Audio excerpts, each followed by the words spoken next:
What's now a pile of rubble was once Fran Elliott's family home. Yeah, I lost my house, everything, just the clothes I'm standing up in and a top I borrowed off someone. But she's mostly concerned about documents and money belonging to Tathra Surf Lifesaving Club destroyed in the blaze.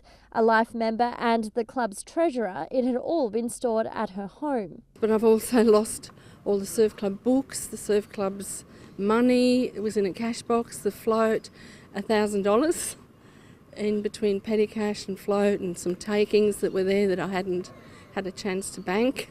While some residents like Fran have been left with just the clothes on their backs, the spirit of the Tathra community has become a beacon of hope. The human spirit has emerged triumphant as residents unite and vow to rebuild their homes and their lives. Some businesses have also reopened as the town tries to restore a sense of normality despite having been changed forever. With the bushland around Tathra ravaged by fire, kangaroos are entering the streets in search of food. So thirsty, a wallaby takes a sip of water from the cupped hand of our cameraman, even going back for seconds. Meanwhile, serving up beverages of a different kind and unconditional comfort is Mark Whitbread. Opening the doors to his cafe, residents hold each other close as they recount the horrors of the past 3 days. There's milk here if they want it, there's food here if they want it. They can come in here and have a hug, have a cry, have a shelter, have a laugh and get back to normal and start supporting our communities. Tathra Beachside Caravan Park owner Carmen Risby had to evacuate 215 visitors when the inferno swept through on Sunday.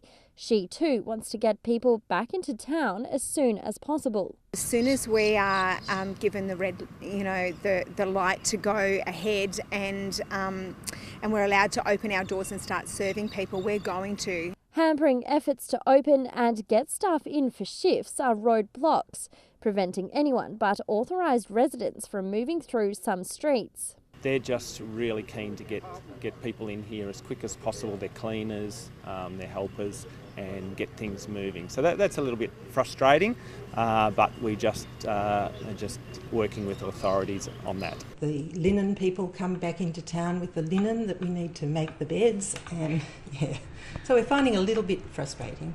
In charge of getting everyone back into town is Recovery Coordinator Ewan Ferguson. With the fire now under control, it's the ongoing threat posed from asbestos contamination that's slowing the process. State government have got a task force working on this, so they identify both from the age of the building and also from air and site samplings whether asbestos is there or not. He's hoping to allow everyone access to their properties, whether destroyed or still standing, within 48 hours. But even then, the risks aren't over. Spot fires continue to flare up, with residents returning home reminded to keep a close eye on their properties.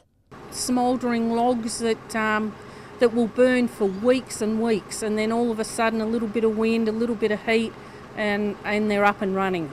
But even despite the long road ahead of them, the community is ready to tackle it together. We'll just all help each other and stick together and we'll get along. We'll get there. Samara Gardner, Win News.